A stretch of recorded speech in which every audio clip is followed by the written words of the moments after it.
Good morning, one and all, and welcome to this morning's video. So I have two pairs on watch today, and those are Aussie yen and euro dollar. Just to say to those of you who watch my videos regularly, I did not make a video yesterday, and I think this is very important to touch on with regards to psychology. The night before last night, so the previous night, I discovered late last night, late the previous night, that somebody I dated for a year and a half actually died about 10 weeks ago, and it kind of messed with my mind a little bit. And when I went to bed that night, I didn't sleep very well. And then as a consequence, I woke up late the following morning and I didn't have time to make this video.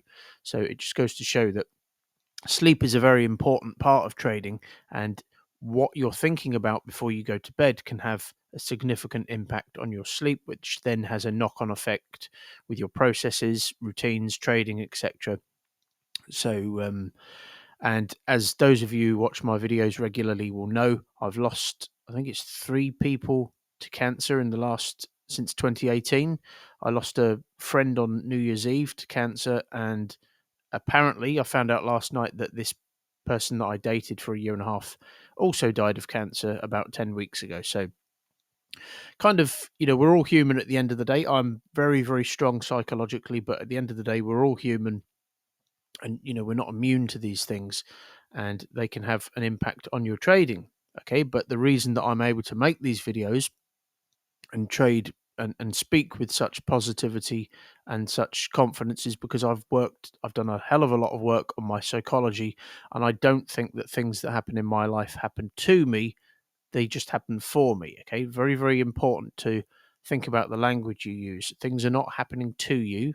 If you use words like that, then you're probably also the sort of person that thinks that the market does something to you. Okay, the market is not doing anything to you.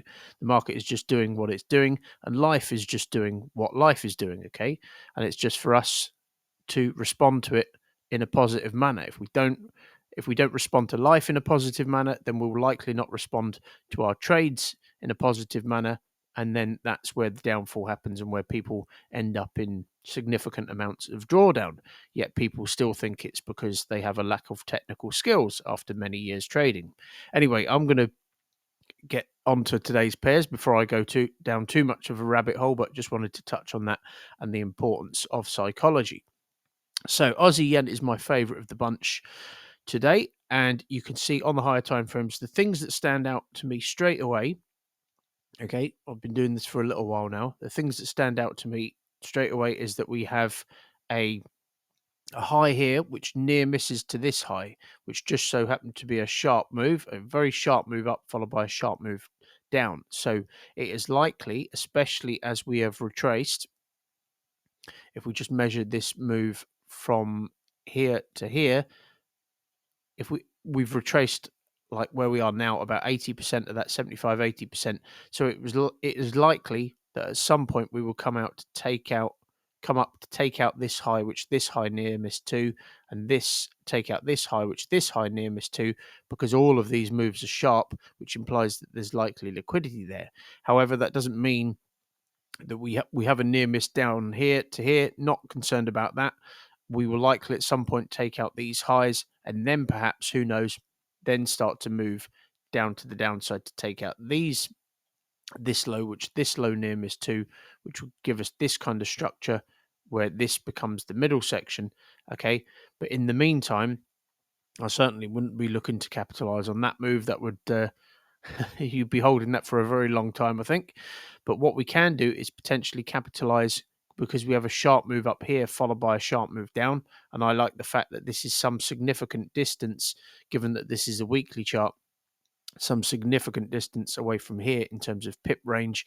Okay, we could capitalize on a move from here downwards, and I'll touch on where we'll be targeting, or where I'd be targeting as we drill down.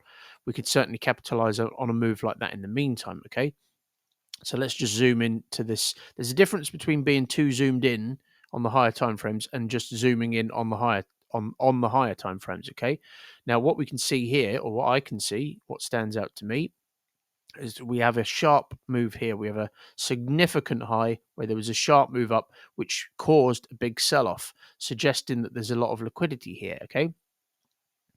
And then we have this 1, 2, 3, the same structures that we look for over and over again, was where the second touch breaks above the first and the third touch breaks above the second. This is the FOMO channel, as I like to call it, where we get near to the area of value but don't quite tap it. And then the orders that are still up there and being placed in the area drag price up. We then tap into the area and then move to the downside, which is what we typically see. There are a couple of factors at play which are kind of slight negatives, or certainly points of interest, points to note. Okay, on the higher time frames, as I always say, we usually break above and catch people the wrong side of the market before moving to the downside. We don't normally just tap the area as we've done here. There's also the fact that if we just study this structure as well, if we study this structure, the middle section, so this point here, it isn't normally a straight line like that. Okay, normally we would see a more impulsive move up, a corrective move down from the second touch, and then a more impulsive move out. We don't normally see the most impulsive move within a three touch structure as the middle section itself. Normally that's the corrective part. So that's a point, a point of interest. However, we still have that 1, 2, 3 touch structure. Okay, we still have that. We have tapped the area of value. We don't always need to break above. If you study price action, you'll see that it doesn't always happen. Nothing happens none of the time, and nothing happens all of the time. But we've tapped the area and we've pushed down aggressively. Last week's close ended very bearish. This was a bearish retrace which closed back beneath here. That's a positive. However, we ended on a big wick, which suggested to me that even when you see these bearish candles with a big wick above them, that is often a clue that we will move lower, but that will likely consolidate sideways for a period of time before continuing to the downside. And as we drill down, you'll see that that's actually what happened. Okay. So you can see here, I like the fact that we can see this consolidation on the daily, the fact that we can see this impulse correction potential continuation to push lower even on the daily chart.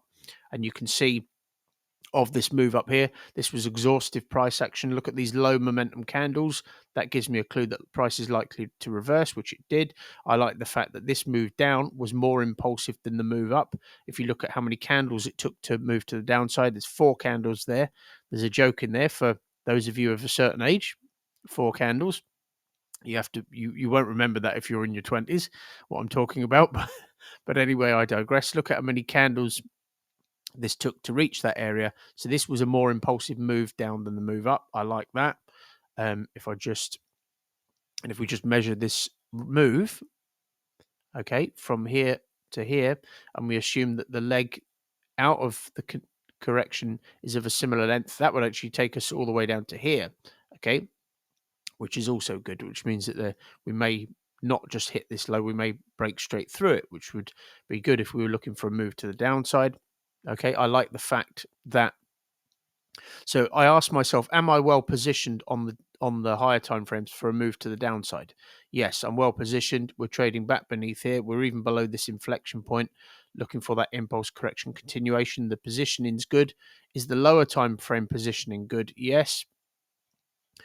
We've had a series of tight corrections. None of them have pulled back more than 50% of the move. We did have that sharp move there, but I'm not too concerned about just the initial. Sometimes that can just be, more orders being stacked at the area of value before the move to the downside. But typically speaking, there's nothing erratic about this. This is a nice sequence of corrections. Then we drop out into this larger correction. I like the fact that of the overall move, that represents the 50% mark. I like the fact that, so what we kind of have here is we kind of have this 1, 2, 3 touch move. And what we sometimes see after these 3 touch moves is a scoop double top, okay, before price commits to the downside. So that's what I'm seeing at the moment, okay. And what I also like about this is that we're retesting this low here, okay, if we push up to there, which just so happens to be a sharp move down followed by a sharp move up. giving me a clue that there is likely liquidity sat at this area, or more likely just above, which we will likely tap into. And given that we've got a sharp move up followed by a sharp move down here, we will likely see some kind of a reaction there, and it will likely be a move to the downside, especially as we have this one. There's quite a lot to unpack about this trade, especially since we have this kind of 1, 2, 3 wave move here. And if we just measure that, okay, that might take us just above. Okay, we normally fulfill, about 80-90% of that move. That would take us just above. And if we had a 1, 2, 3 move here, which implies a completed move, and it lines up with this, which just so happens to line up with the retest at the back end of that, then we will likely see what I'm looking for today. And that will be, if we tap into this area of value, you can see I've got my alert set just below it. Tap into the area of value, a 1 hour impulse down below the area of value. If we get a 2-touch 15-minute correction, so 6 to 8 corrective 5-minute candles, then I would look to get short on the break of this. And even down to here, I would be able to manage this. This wasn't here because I did my forecast last night. I'll be able to manage it down to that low for something in the region of 2%. If we kept going, we've got about 6.67. And then because this is the base of the structure here, we have a little this little structure here, which just so happens to retest the back end of that.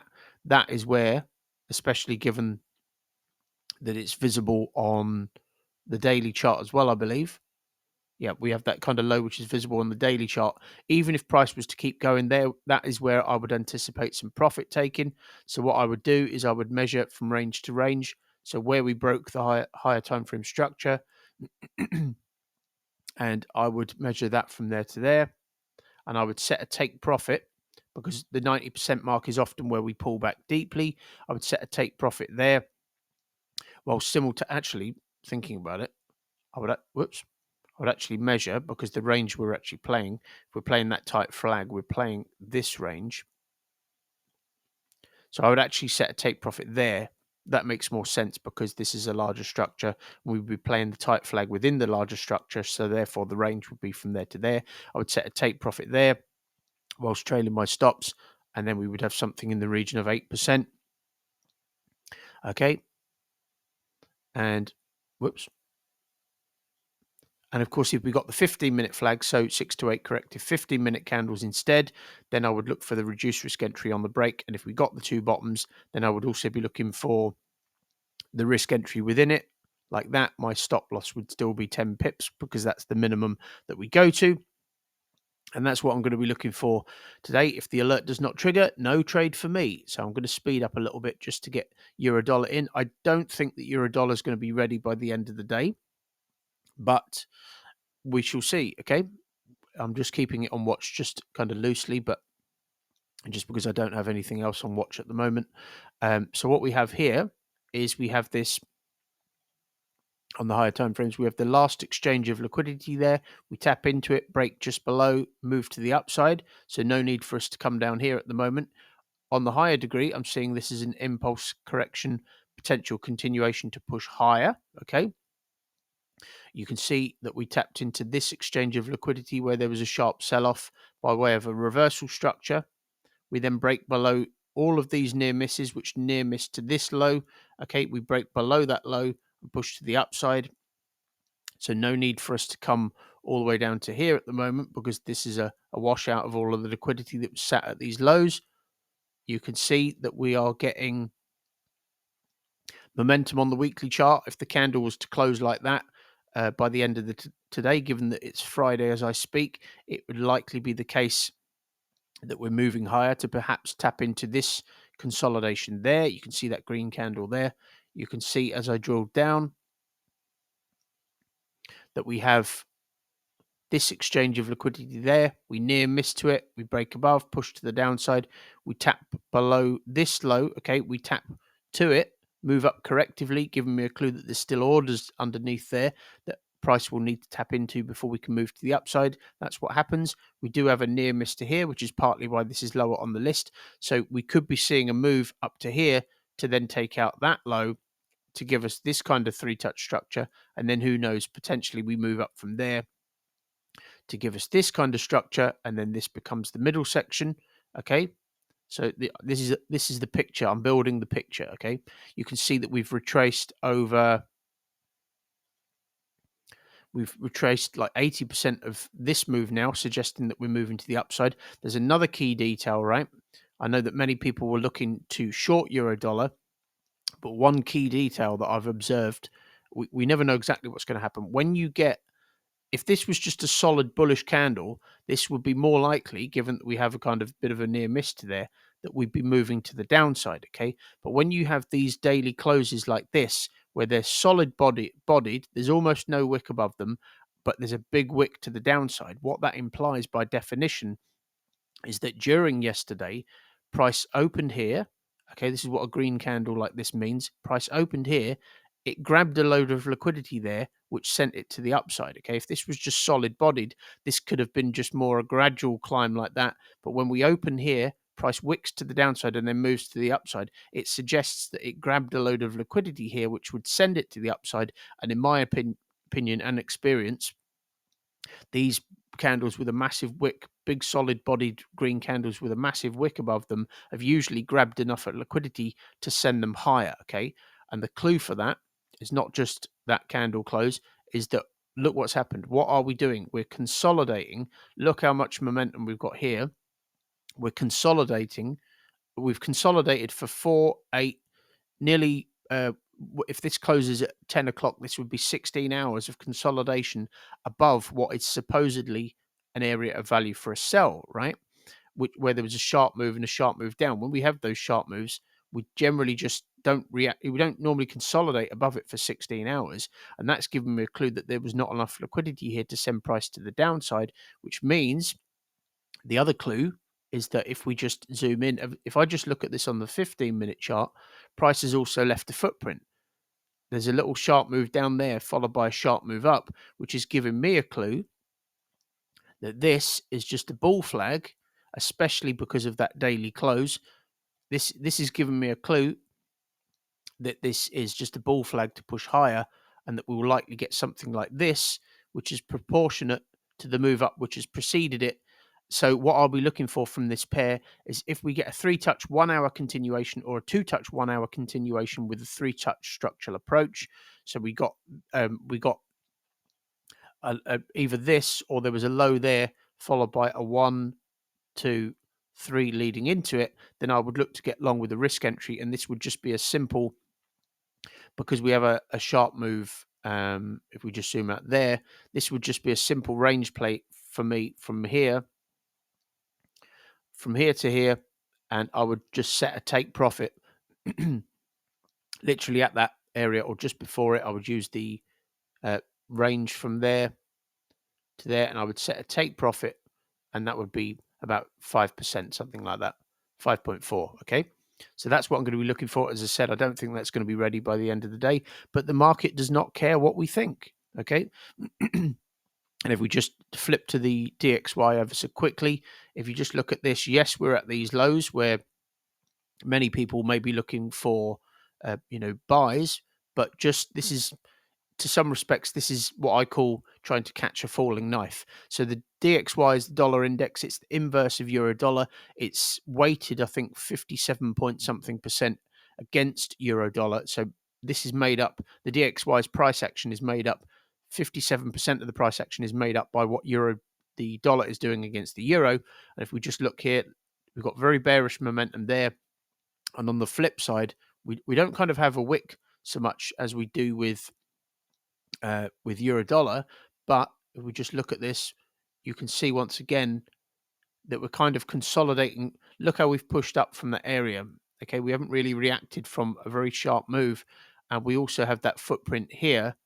Okay, on the inverse, it's giving me a clue that we'll likely get something like this to push lower, just because of how much momentum. We don't normally see such a massive candle like that just then retraces quite as much, especially given what's happening on euro dollar. So that's what I'm going to be looking for today, folks. Those are my entries. That's what I'm going to be looking for. I hope you've enjoyed this video, and I will see you again in next week's video. Thank you very much for watching. Have a great weekend.